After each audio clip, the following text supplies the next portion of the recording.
Hello everybody, how you all doing? It's Nootmad here, coming back with another Borderlands 3 build video. Today I'll be taking you guys through my BFG Iron Bear build.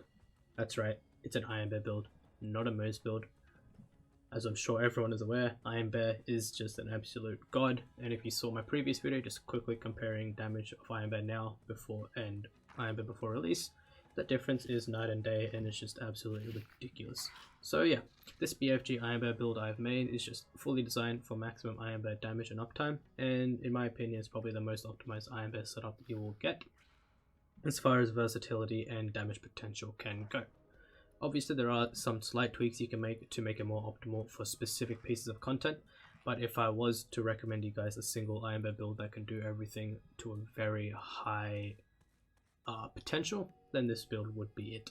So yeah, that's my BFG Moze, and let's get straight into it. So, as far as weapons go, I would just suggest using any weapons that you find fun, and just any weapons that just do a ton of damage. So weapons like the Plague Bearer, the Monarch, the Backburner, Chaos, and any of those Mayhem 6 drops are just really useful in just pea shooter or whatever. Like I said, any guns that do damage, any guns that you enjoy using, feel free to use. This build is designed for maximum Iron Bear potential and not so much Moze. So yeah, just make sure the weapons you're using are good. There's not really much of an option for Moze to use niche weapons. Like for example, I wouldn't recommend using the Bangerang for this build because it's not designed for that. So yeah, just use any weapon with a high base damage and you'll be fine for this build. So, as for the shields, basically anything goes. But as far as optimization goes, I would suggest using a shield that can boost your maximum health. So right off the bat, that's why I have the Old God with health parts. It gives me 50% maximum health, and as I'm sure you guys are already aware, Iron Bear armor scales off Moze's max HP. So when I'm boosting Moze's HP, I'm also boosting Iron Bear's armor. So that's why I have the Old God. Now this is the DLC 2 drop. So if you don't have the DLCs, I recommend getting the Mendel's multivitamin shield. It's a shield that is a quest reward from a side quest on Athenas. So yeah, if you don't have a DLC, I recommend doing that quest and getting that shield, which will basically do the same thing, gives you maximum health, which means Iron Bear will get more armor. Now, the benefit of the Old God is that it also boosts your elemental damage should you match it. So for example, if I was to use a Shock Sandhawk, I'll be boosting this damage by 20% of the shock damage because that's what the Old God does. And it also gives me 20% shock resistance, as well as a bit more elemental damage resistance. So all around it's a very versatile shield and works really well with an Iron Bear build.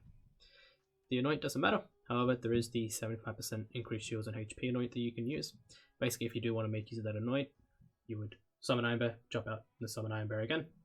The downside of that is that it's a bit of a boring gameplay loop, and it does take some time and not exactly versatile. So once again, the anoint really doesn't matter, just use whatever you like. From my testing, that anoint isn't really necessary. Iron Bear's HP is more than enough to sustain itself. As you saw in my Guardian takedown clip that I had at the start of this video, even though I didn't maximize Iron Bear's armor, it still did really well. Vampire is more than enough to keep him alive even with a single arm. So if you're using 2 hard points, both that do splash, your Iron Bear will have no problem surviving. So at that point, past 1,000,000 armor points, I wouldn't recommend boosting it any further. So yeah, that's my take on that. So yeah, Old God shield with health parts, probably the best shield you can use for this build. Now we'll move on to the class mod, the Raging Bear. As I mentioned in my class mod breakdown video, I did mention that Raging Bear promotes a very aggressive Iron Bear playstyle, and that's exactly what this build is. It's very in your face, take this damage, take that sort of build. So yeah, it's just the perfect comp to use for that. The Bear Trooper is also a very solid class mod, and I would suggest using it. However, when compared to Raging Bear, and if you truly want to min-max an Iron Bear build, Raging Bear trumps it, so that's why I would use Raging Bear over that. As far as skill rolls go, 1 in Deadlines, 4 in Stainless Steel Bear is the best combination I've found. You can try and get more points at Deadlines, less in Stainless Steel Bear, but considering Raging Bear's passive is literally Deadlines, there's no need to stack the effect more, and it already lasts plenty.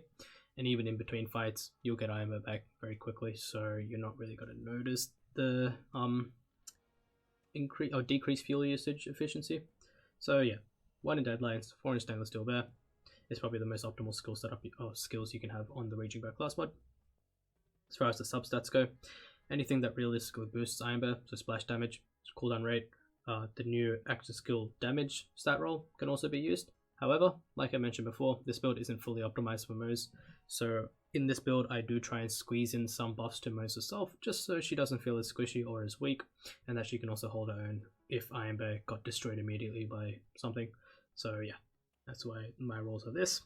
Having access to cooldown rate helps a lot to get Iron Bear back. Then yeah, once again, not much else to say. Just try and get rolls that benefit your playstyle. So yeah. As far as grenade goes, nothing too special. Once again, you just want a grenade that plays well with Vampire and Redistribution. Nootmad in Tracker once again. It's probably the best shield up grenade, sorry, for Moze. And I didn't see it changing for a long time unless they release some crazy power creep version of this. But yeah, very solid grenade. And I do want to point out that the on-grenade thrown anoint can play very well when bossing with this build. Basically, before you fight a boss, toss a grenade, jump into Iron Bear, and then you'll be doing extra 25% Iron Bear damage because that's what this anoint does. However, if you don't have this anoint, you're not really going to miss the damage. But once again, if you're trying to do this crazy speed kills on bosses, or if you're just truly trying to min-max your Iron Bear build, then that's what I would use. So yeah, Nootmad in Tracker, very useful grenade for Moze and Iron Bear too. Now we move on to the Snowdrift Victory Rush. Now, this grenade plays well with both Moze and Iron Bear. Snowdrift helps Moze to get in and out of situations. Victory Rush gives her extra movement speed and damage, and it also helps Iron Bear out too. Once again, stub stats are ones that you want to buff your own playstyle. I want to help Moze do a bit more damage, so that's why I have heavy damage and grenade damage. However, once again, if you just wanted to purely buff Iron Bear, I would get the action skill damage substats. But yeah, once again, I do want to try and slot in a bit of flexibility. And once again, as I mentioned, as you would have seen in the clip at the start of this video, the action skill damage stat rolls I don't have on either of these, but the build still does an incredible amount of damage, so you're not really going to miss it. So yeah, once again, try and help out Moze when you can. She needs the gun damage bonuses. So yeah, that's why I would suggest the Victory Rush. So that's it for the gear. Now we just go straight to the skill tree. Red tree, nothing too special here. We have 5 Drowning and Brass for gun damage basically. Auto Bear can keep this up as well because the kills Auto Bear gets does count for the kills Moze gets. So let's say if Moze gets 1 kill, Iron Bear gets 2, you'll be at 3 Drowning and Brass strikes, which is great. Experimental munitions. Now I like to use the railgun augments quite a lot, and they're pretty easy to crit with, which means we'll be proccing experimental munitions. And in combination with Stoke the Embers, which boosts Incend damage a bit more, we're basically pushing the damage of Incend we can do quite a bit. Now, the reason why I put 2 points into Vlad of Ingenuity is only because I just wanted to push myself down further into tree to unlock Corrosive Sabers. If I didn't spend these 2 points, you wouldn't be able to get that. So realistically, you can put those 2 points into either Vlad of Ingenuity or Selfless Vengeance, or Thin Red Line if you really want to, but in my opinion, there's really no need for it. So yeah, if you just want a small amount of Incend damage boosts on Moze herself, put 2 in Selfless Vengeance, or if not, put 2 in Vlad of Ingenuity. It's a bit of utility, so you might as well put it in. But yeah, like I said, the main reason I invested those 2 points into here is just to get 2 Corrosive Saber. So that was Shield Retribution, and now for Demolition Woman. Nothing too special here. Once again, just picking up skills that would buff Iron Bear and Moze herself. We picked Short Fuse, mostly because of Moze, so that way she can have access to a nice little capstone that can give her a good damage boost. Now, I do want to point out, Short Fuse no longer scales with Iron Bear damage, so prior to the DLC 3 patch, Scorching RPMs and Stainless Steel Bear buffed it. It does not anymore. But that doesn't mean this skill is any less worth using. It's still an incredibly powerful capstone skill, and yeah, just very good for Moze to be able to push her damage a bit further and make her a bit more versatile. Now, I also have 4 points of Vampire. Now, once again, this isn't something that I would typically invest this much points into on a standard bonus build. I would only go about 2 or 3. But having 4 points into Vampire gives Iron Bear that extra padding for survivability and makes him last a lot longer, which is just, really nice. As you saw in the clip once again, that survivability was really nice as it kept me near full health quite a lot, which is great for a very aggressive Iron Bear playstyle, which this build promotes. We also have Auto Bear. Auto Bear is also incredibly powerful, as is Iron Bear, so this is just 15 seconds of having Iron Bear as well while shooting yourself as Moze. Yeah, nothing too special there. We have 3 points into Torque Cross Promotion, 4 points into Stainless Steel Bear. Now, why I didn't max these skills out on either of them is just because it's a better balance to have both of these skills at a decent amount, rather than putting, 5 into here, then 2 into here, or 5 into here, 1 into here. Yeah, It's just a bit of a balancing act, and I found this is the most optimal way to set it up. Deadlines is just a very useful skill to have for any Iron Bear based build, like I mentioned. Yeah, drain less fuel, makes Iron Bear last longer, means more damage from Iron Bear, which is very fun. And now we have Grizzled, helps Iron Bear get back off cooldown, very useful to have. Fire in a Skagdan, like I mentioned in my skill tree breakdown video, doesn't scale with the amount of splash damage you do or the crit damage you do, so that means that the instant damage boost is quite insignificant in a sense most of the times. So that's why I'm going to put 1 point in, just to push myself further down the tree. But Fire in a Skagdan also helps to maintain your consecutive hits anoints and your Pearl of Ineffable Knowledge gun damage stacks. So if you're using either of those in this build, this is a nice skill to have. However, if not, you're not really going to notice the damage anyway. So that's basically Demolition Woman. Now we move on to Green Tree. Once again, nothing too special, basically spec'd into here just to get Scorching RPMs and Specialist Bear. Now, some points I recommend, oh, not recommend, but suggest you can swap out if you want. If you're playing co-op, put 1 point into Darker Bear, put 4 into Cloud of Lead, just get your friend to hop on and you just get free Iron Bear damage. Prior to this video's release, so basically the first day of DLC 3, this skill was bugged. However, as of making this video, it's fixed now. So yeah, it no longer removes your Iron Bear damage bonuses, but gives it as it says on the card. So it's all good there. Now, another swap that you can do if you want is if you want to push Moze's damage a bit further, you can just take 3 out of Stoke the Embers and put it into Scrappy. But bear in mind, like I mentioned before in my previous build videos, you do want to try and put in as much elemental damage as possible. So that's why I have Stoke the Embers. But if you truly want to, if you're noticing that Moze is lacking quite a lot in damage, you can just take 3 out of here, put them into Scrappy, and you just get an extra nice gun damage bonus. Russian Offensive and Redistribution help with both ammo regen and sustain, which is always nice to have.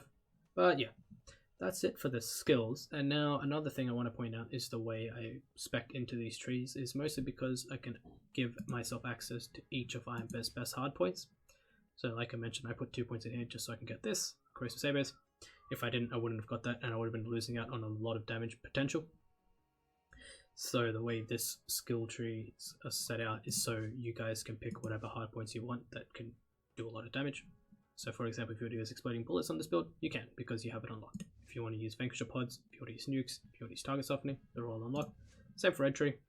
Bare Fist, in my testing, is still pretty good, but the fact that it doesn't do Splash, which means Iron Bear can't heal from it, kind of hurts the build a bit. So you can do a ton of damage with it, but Iron Bear will get destroyed very quickly, especially if there's a large group of enemies. So until Iron Bear himself gets some form of alternative health regeneration, I wouldn't suggest using Bare Fist, but for fun, you can use it. There's really no reason not to. It still does good damage. But yeah, the most optimal damage configuration for hard points I have noticed is 1 capacitive armatures, 1 saber rounds. Capacitive armatures is basically the brainstormer weapon on steroids, but for Iron Bear, which just means it can do a ridiculous amount of damage. Just a very good combination to have. Alternatively, I can also suggest 1 stock Vanquisher Pod and 1 Target Softening. Target Softening because it technically slags the enemy, which means your Vanquisher Pods do more damage. Or you can do 1 Hammer Down, 1 Vanquisher, or 1 Hammer Down, 1 Target Softening. I wouldn't recommend using 2 of the same, just because it ruins the variety and you're better off doing 1 of each, but always make sure you have 1 Target Softening just because it boosts your damage. Now, you can mix and match, so for example, you can technically use Vanquisher Rocket Pods and Target Softening plus a Capacitive Armatures, but by doing that, you're losing out on the damage of Specialist Bear, so I wouldn't recommend it. But considering how much damage Iron Bear does, if you want to, you can feel free to mix and match like that. But for true optimization, I would just stick with the same hard points from the tree. And yeah. So yeah, that's about it for the build. I hope you guys found it informative. If you did, let me know in the comments below. And if you guys have any questions, once again, just let me know in the comments and I'll be sure to answer them. But aside from that, I hope you guys enjoyed the video. Thank you guys so much for watching, and I'll see you guys in the next one. See ya.